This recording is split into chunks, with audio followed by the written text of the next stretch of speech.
In this section, we'll take a look at current technology preferences for each generation.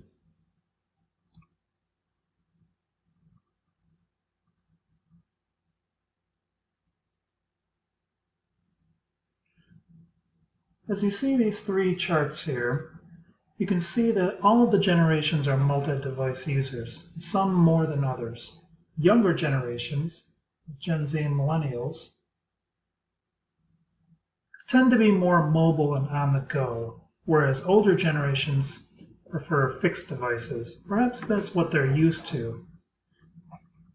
And if you look at Gen X, we're kind of in the middle.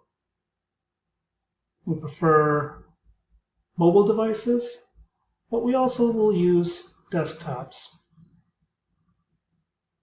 It could be that perhaps older generations prefer the fixed laptop, fixed devices, because that's what they're used to, and maybe perhaps the larger monitors might help alleviate with vision issues, and perhaps it's a little easier for them to work with in terms of learning technology.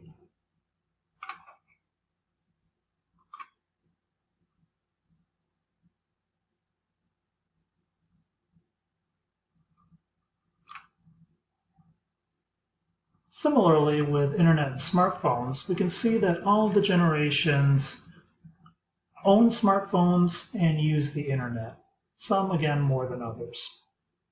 Internet usage and smartphone ownership is high across all the generations. Gen Z, in one study, indicates that their smartphones are their most important internet-based device. And millennials in this same study have also said that they would rather leave home without their wallet than their smartphone. An interesting trend here is the smartphone-only internet.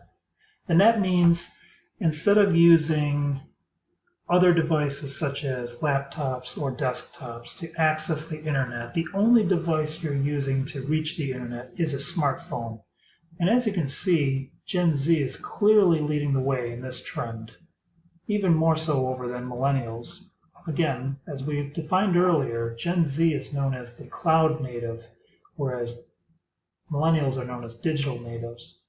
Gen Z, again, they are always connected, and they are high users of smartphone technology. Each generation has a different reason for using the internet. For example, older generations may be drawn to the internet to catch up on a company blog that may help keep them updated on industry news, whereas younger generations are responding to direct, customized messaging. Accessibility is extremely important, especially for the younger generations. Remember, Gen Z is basically born with a phone, and millennials are not far behind. If a site is slow to respond, or the user interface is not easy to understand, or requires several clicks to get through, or is very static in its design, the younger generations are just going to move right on by it.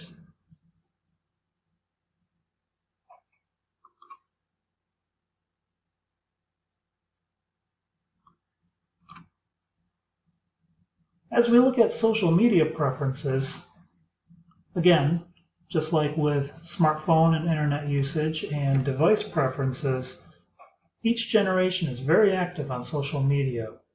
And a quick glance across all 5 generations, you can see that Facebook is still predominantly used. There is a saying that says Facebook is for old people, and it may be true that older generations are more active on Facebook, but even the younger generations are using Facebook. However, though, Gen Z is the only generation where Facebook is not the most prominently used social media platform.